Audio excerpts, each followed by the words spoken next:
More than 3 weeks ago, Trump said that this war would be over very soon. And, here we still are hearing the same language. Now we know Trump will address the nation tomorrow night. What are you hearing about what he's likely to say?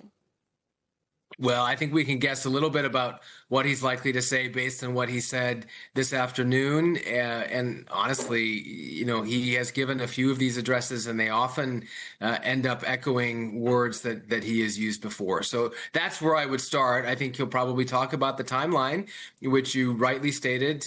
He gave some insight into this afternoon, and yet we also know that he often will throw out this 2-week or 3-week timetable for various things, foreign policy, domestic policy, and it doesn't always hold. But in this case, it does come on a day when it does appear as though his frustration with the war had gone up, and his concern about oil prices and the ramifications of this war has also been a major theme for him. So we'll see if he gives any more details about that tomorrow.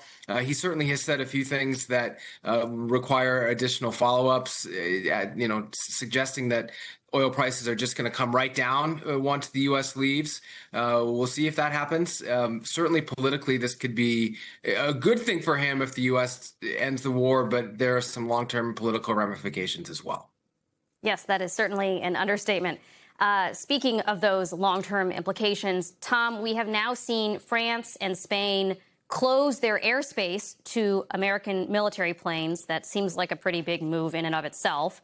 And the Trump administration has responded by bashing the countries and questioning the future of the U.S. having air bases in NATO countries. He's attacking them essentially for not joining a war that he started. How much long-term damage do you think he is wreaking right now with our allies? The damage is immense, and not just over this one incident. I mean, this isn't the first time that NATO and the United States have had a disagreement like this. Back 40 years ago, when Ronald Reagan attacked Libya, our pilots had to go a long way around because some of our allies didn't agree with the operation and didn't want us overflying their territory. But, alliances can survive those kind of spats and temporary rifts. What Trump has done is basically strike at the very core of the alliance, basically arguing that we don't have the same values, that we don't care about the same things. This is not just a policy disagreement. And I think it would be more survivable if this weren't the second time around. The first time around, it was easy to tell our allies, look, this was a fluke, it was a one-off. But, our allies have to contend with the reality, unfortunately, that tens of millions of people put this guy in office a second time. The first time around, they could accept it as a strange one-off. The second time around, it looks like a sea change in America. I don't think that's true. And I think when Trump is gone, there will be Republicans and Democrats trying to repair this damage. But for now, it's understandable if the Europeans are thinking seriously about whether the United States is a reliable partner. Yeah, I mean, not only a reliable partner militarily, economically as well, of course. Sabrina, Trump was asked if he felt that Iran needed to make a deal for the U.S. to end the war, and here's what he said. Take a listen. Iran doesn't have to make a deal, no. Yeah, I've spoken to a lot of people. It's a new regime. They are much more accessible when we feel that they are, for a long period of time, put into the Stone Ages, and they won't be able to come up with a nuclear weapon. Then we'll leave. Whether we have a deal or not, it's irrelevant. Trump and his team keep talking about a new regime in Iran, which is not exactly the case since the military and clerics are still in place and maybe even more hardened against the U.S. Sabrina, does he think that leadership in Tehran is just going to give in? I mean, what are you hearing in the answer that he gave tonight?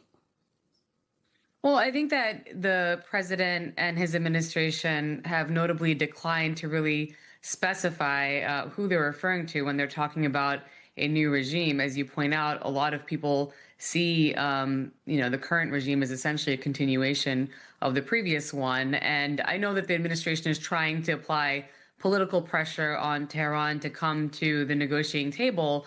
But at the same time, President Trump is now talking about potentially wrapping up this operation quickly. Again, we've heard that rhetoric many times, as you pointed out. And it just kind of comes back to this idea that, first and foremost, President Trump and his administration did not really build a public case for the war before they struck Iran. And then since the war began, Trump and top administration officials have often given conflicting goals and objectives when it comes to what the end game is and what it is that they're truly seeking. And so, we're not sure what the president is going to detail in his address tomorrow. But one thing that's notable when we're talking about possible concessions or what they're looking for in terms of a diplomatic pathway forward. My colleagues at the Wall Street Journal reported that President Trump told aides he's willing to end the military campaign against Iran, even if the Strait of Hormuz remains largely closed, which, of course, would not only extend Tehran's grip on this critical waterway, it would also leave a very complex operation to try and reopen it at a later date. And the longer the strait remains closed, the more it will continue to upend the global economy and increase gas prices. So it's just not clear that they're actually resolving any or have a plan to resolve any of the big sticking points right now. And, whether we haven't really gotten a lot of clarity from the president throughout the last several weeks since the conflict began. We'll see if he offers any more tomorrow. Tom, today the chairman of the Joint Chiefs announced that the B-52 Stratofortress bombers have entered the region for the first time. For those watching, these are heavy nuclear-capable bombers. What is your reaction to hearing that these planes are now involved? Well, it goes back to the problem that Sabrina just brought up, which is to do what and to what end. They're bombers. They can, we already have control of the skies over Iran. And if we want to keep dropping lots and lots of bombs on more targets, we can do that. Presidents, I think, historically have liked to send the B-52. It's kind of one of the premier symbols of American power since before I was born. But in the end, okay, you're going to send B-52s. They can drop a lot of bombs. What is the end game? What is the point here that you're trying to get to? And hopefully we'll hear more about that tomorrow night. But for now going on 5 weeks, the explanation is that we can destroy a lot of things and blow up a lot of stuff. And then when asked why are we doing that and what is the, what's the point we're trying to get to, the answer is, pick a day.